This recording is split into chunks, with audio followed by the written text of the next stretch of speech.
Hidden deep within the Sahara Desert lies a stunning sight you probably didn't even know existed. A memorial to a plane crash made out of stones. The only way most people will ever see this memorial is on the internet. On Tuesday, September 19th, 1989, UTA Flight 772 was flying from Brazzaville in the Republic of Congo en route to Paris, France.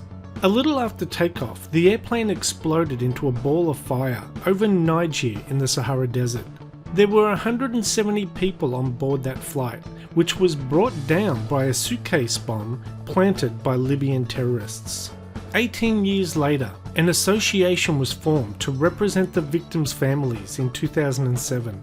This association used funds paid by the Libyan government to construct a memorial to the 170 victims who died on UTA Flight 772. The memorial shows a life-size silhouette of the DC-10 inside a compass, with arrows pointing north, south, east and west.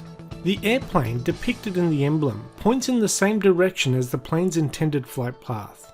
The emblem is made out of dark stones, with 170 broken mirrors placed around the edge, one for each victim of the bombing.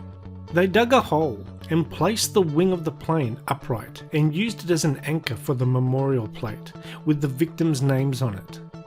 The stones came from the mountains you see to the west of the site.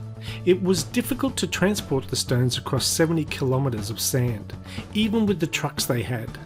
And very difficult work collecting the stones in a very hot location, with no shade, with temperatures reaching up to 50 degrees Celsius, and water was hard to find. It took 140 locals 6 weeks to build and was primarily completed by hand. The memorial is located 400 miles away from the nearest town, in one of the most inaccessible places in the world, the Niger region, which is the most remote desert of the Sahara, a sea of sand the size of France. The site is so remote that some of the pieces of the plane still remain there today. The entire project cost over $600,000 and was partially funded by the $170 million compensation package provided by the Libyan government. What the victims' families did is so incredible. They managed to commemorate those who passed in the explosion with a very powerful symbol that can be viewed and shared virtually anywhere on this earth.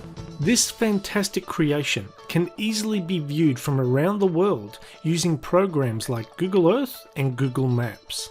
If you put in the following coordinates in Google Earth, it zooms towards the memorial.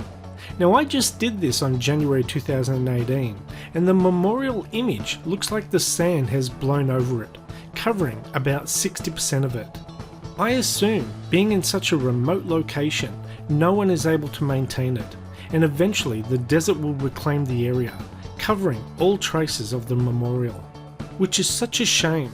The memorial may be covered in time, but enough people have taken photos, written articles, and made videos like this one. That way, the memorial will live on. Anyway, that's the end of this video. Thanks for watching, and we'll see you next time. Bye bye.